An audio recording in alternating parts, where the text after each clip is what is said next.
Hello everyone. In today's lecture we will see how to make negative sentence.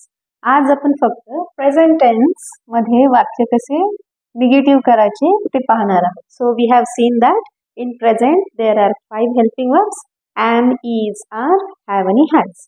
Have आणि has च्या समोर मी star mark केले कारण त्यामध्ये थोडेसे डिफरन्सेस आहेत which you have to remember. So let's start from the first sentence. First sentence is I am in the office. So am, is आणि are ह्या 3 हेल्पिंग वर्ब्स नंतर ह्या वर्ड नंतर आपल्याला नॉट हा वर्ड ऍड करायचा आहे. It will become a negative sentence आणि ते एक नकारार्थी वाक्य बनेल. So it is very easy. I am not. Am followed by not. I am not in the office. मी ऑफिसमध्ये नाही. मी ऑफिसमध्ये आहे. मी ऑफिसमध्ये नाही. Next is he is your friend. इथे हेल्पिंग वर्ब इज आहे. इज या शब्दानंतर आपल्याला नॉट हा शब्द ऍड करायचा आहे. He is not your friend. He is your friend. तो तुझा मित्र आहे. He is not your friend. तो तुझा मित्र नाही. सो अशा पद्धतीने आपण एखादं वाक्य इझिली नकारार्थी बनवू शकतो. Okay. Next one they are students. हे आर असलेलं वाक्य आहे की याच्यामध्ये हेल्पिंग वर्ब आर आहे. They are not students. ते विद्यार्थी आहेत. ते विद्यार्थी नाही. So this is how you can make these 3 types of sentences negative easily. फक्त एम, इज आणि आर या 3 शब्दानंतर तुम्हाला नॉट हा वर्ड ऍड करायचा and it will be a negative sentence. It is very easy. Now let's deal with have and has. हे थोडंसं वेगळं आहे. तुम्हाला हॅज नॉट किंवा हॅव नॉट ह्या वाक्यामध्ये घेता येत नाही. If have and has is followed by have and has are followed by any verb जे क्रियापदाचं तिसरं रूप असतं. हॅव आणि हॅज नंतर क्रियापदाचं तिसरं रूप जर आलं म्हणजेच क्रियापद जर आलं तर तुम्ही हॅज नॉट किंवा हॅव नॉट घेऊ शकता. ह्या प्रकारच्या वाक्यांमध्ये हॅज आणि हॅव नंतर कुठलंही क्रियापद नाहीये. सो इथे आपल्याला हॅज नॉट किंवा हॅव नॉट घेता येत नाही. सो मग काय करता येईल? आपल्याला एक वेगळ्या प्रकारच्या हेल्पिंग वर्बची इथे गरज पडते. He has. He does not have. जिथे हॅज असेल तिथे आधी डज यूज करायचा.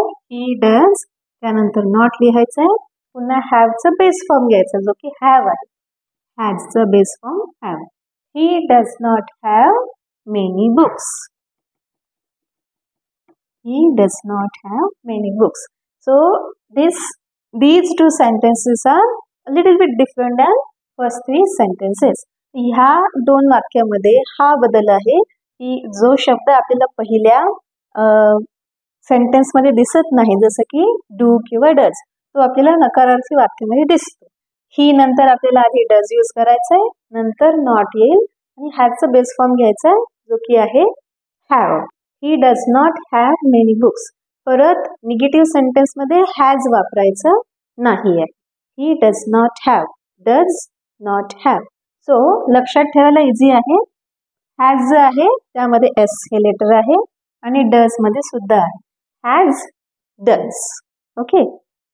Last time I have made a reel in which I have explain की जे सर्वनाम आहेत त्यांच्यानंतर आपण इज वापरतो. त्यांच्याचसाठी आपण वॉज वापरतो.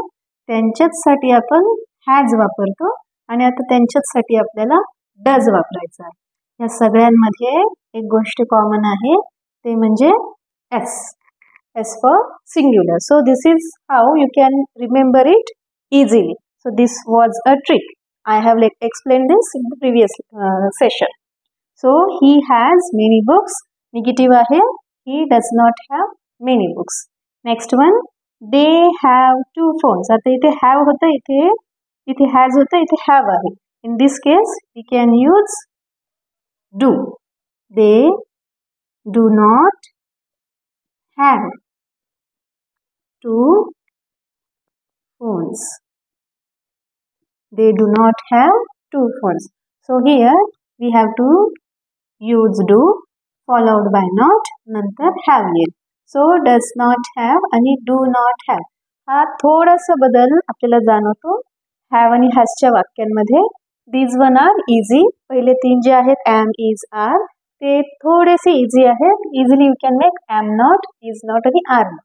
But in this types of sentences you have to remember for has you have to use does not have, and for have you have to use do not have. So this is how you can make negative sentences. अशा पद्धतीने तुम्ही present tense मधले काही वाक्य negative करू शकता.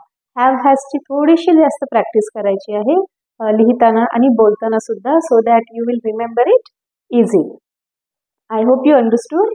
In the next lecture we will see how to make negative sentences of past: was, were and had. Okay, till then, bye bye.